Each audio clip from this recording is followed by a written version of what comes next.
उत्तर प्रदेश के उपचुनाव में हाथ का पंजा, कांग्रेस के हाथ का पंजा चुनाव चिन्ह नहीं रहेगा, बल्कि सपा के साथ अदृश्य रूप से सहयोग करेगा। इसका परिणाम पर क्या असर होगा, जानिए। कांग्रेस मुक्त का नारा भारतीय जनता पार्टी ने दिया था, लेकिन उसको उत्तर प्रदेश में साकार कराने का काम अखिलेश यादव जी कर रहे हैं। सपा सुप्रीमो अखिलेश यादव ने एक्स पर जानकारी दिया है कि उत्तर प्रदेश में कांग्रेस सपा गठबंधन में सभी सीटों पर प्रत्याशी साइकिल चुनाव चिन्ह पर लड़ेंगे। वहीं भाजपा ने सिर्फ एक सीट रालोद को छोड़कर सभी 8 सीटों पर कमल चुनाव चिन्ह के तहत चुनाव लड़ेगा। सीधा सा कहिए, 9 विधानसभा उपचुनाव में 9 जगह साइकिल लड़ेगी, 8 जगह उसकी फाइटिंग कमल चुनाव चिन्ह से होगी। कांग्रेस का चुनाव चिन्ह हाथ का पंजा नहीं रहेगा, वह सहयोगी सपा की बनी रहेगी। भाजपा व्यंग कर रही है कि सपा कांग्रेस मुक्त भारत के भाजपा वाले नारे पर काम कर रही है। इन व्यंगों से इतर हालात जो जमीन पर हैं, जो सीधी टक्कर में सीधा नुकसान या फायदा सपा और भाजपा दोनों को हो सकता है। सभी 9 सीटों पर सपा या भाजपा में से कोई जीत सकता है। बसपा भी चुनाव मैदान में है, लेकिन फिलहाल बसपा ना तो अपना फायदा करने की स्थिति में है, ना दूसरे का नुकसान कर पाने की स्थिति में है। लोकसभा चुनाव के बाद उत्तर प्रदेश में भाजपा ने ऐसा अभी तक कोई कार्य नहीं किया है कि उसके वोटर बढ़ जाएं। बहराइच दंगा भी भाजपा का कोई वोट नहीं बढ़ा पाया है। वहीं समाजवादी पार्टी ने भी ऐसा कोई कार्य नहीं किया है जिससे उसके वोटर घट जाएं या बढ़ ही जाएं। पार्टियों के जो भी प्रत्याशी अभी तक चुनाव मैदान में आ चुके हैं, उनमें से कोई भी जनता का प्रत्याशी नहीं दिख रहा है।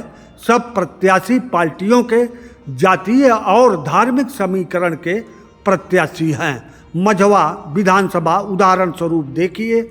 मझवा विधानसभा से ज्योतिबिंद, सुचिता मौर्य, दिलीप तिवारी क्रमशः सपा, भाजपा और बसपा प्रत्याशी हैं। रमेश बिंद 3 बार मझवा से बसपा विधायक रहे।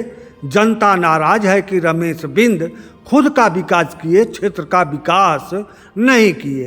अब जनता इनकी बेटी को सपा प्रत्याशी के रूप में झेलेगी, तो वहीं भाजपा की सुचिता मौर्य विधायक यहाँ की रह चुकी हैं, उद्योगपति की बेटी हैं और उच्च वर्ग का एक बड़ा वर्ग और पिछड़ों का एक बड़ा वर्ग इनसे काफ़ी नाखुश रहता है।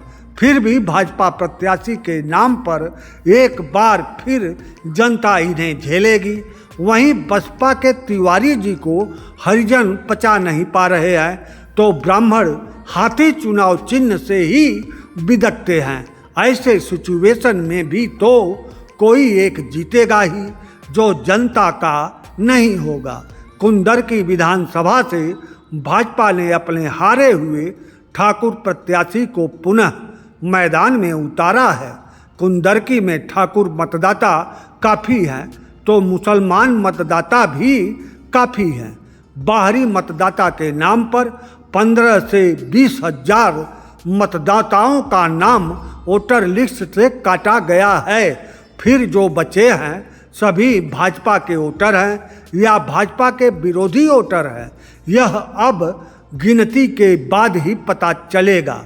यहाँ भी जनता का प्रत्याशी नहीं है, समीकरण का प्रत्याशी ही चुनाव मैदान में हैं। इन सब के बीच कांग्रेस का उपचुनाव से चुनाव चिन्ह वापस लेकर मैदान में डटे रहना उत्तर प्रदेश की राजनीति के हिसाब से एक बड़ी घटना है, जो 2027 के उत्तर प्रदेश विधानसभा चुनाव में कांग्रेस की उपचुनाव की यह स्टाइल एक मायने रखेगी।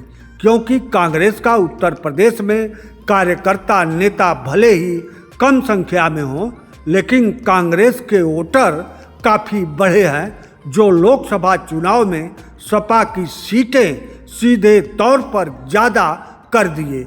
उनमें से एक सीट सपा की चंदौली लोकसभा सीट भी है। उपचुनाव के परिणाम निश्चय ही चौंकाने वाले आएंगे, यह लगभग तय है।